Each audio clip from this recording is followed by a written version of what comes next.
A ceasefire deal on maritime and energy infrastructure has been agreed to between Russia and Ukraine.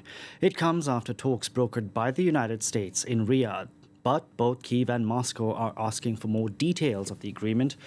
Fresh strikes, however, were reported in both countries this Wednesday. There were hopes that a 30-day truce would be reached after Ukraine signed on to such a deal and accused Russia of dragging its feet. We can now go across to France 24's Norris Trent standing by in Kharkiv. Catherine, you were filming with troops, I believe. What's the mood like amongst fighters with this ceasefire deal being agreed to in Riyadh?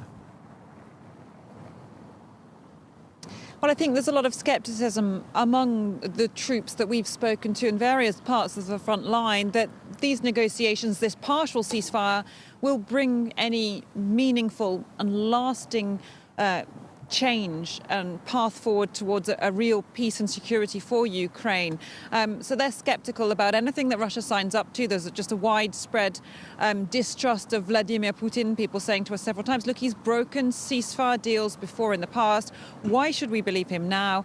And there's a bit of anger as well at the Trump administration, people feeling frustrated that well, the Americans and the Russians, it seems, have been the main players in these negotiations about Ukraine's own future. And we were filming last night with members of the Air Defense Brigade, some of the men who every night go out into the countryside, onto the roads of Ukraine and try and shoot down some of the dozens of drones being fired across Ukraine by Russia every night.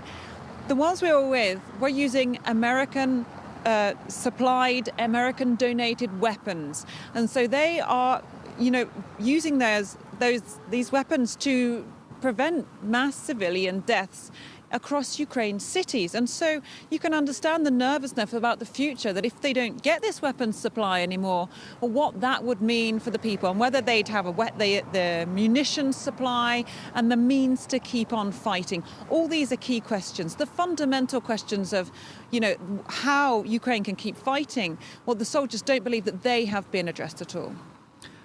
Catherine, we know that the U.S. is looking to work with Russia quite quickly to do other things. For example, strike a deal with Iran, what have you. Things that will not happen without U.S. sanctions on Russia being lifted. How will that go down, do you think, with authorities in Kyiv?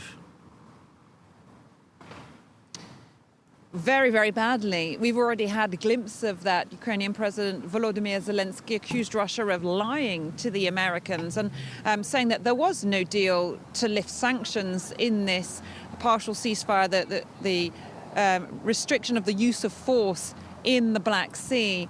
Ukraine says that's not part of the deal. Russia saying it will only start if they get sanctions lifted on sectors which would give them real economic breathing room, such as agricultural exports and fertilizer exports. Of course, Ukraine does not want to see that. So you've had people close to the Ukrainian president saying, look, if you start withdrawing this economic pressure from Russia, then that gives them vital room. And, Zelensky, night after night in his video addresses, in all his statements, has been saying you need to keep up the pressure on Russia to sign up to real comprehensive ceasefire deal. Certainly removing sanctions on exports from the Black Sea, which would help Russia's economy, would not be at all going down that path. Catherine, thank you very much for that. Norris Trent reporting there for us from Kharkiv.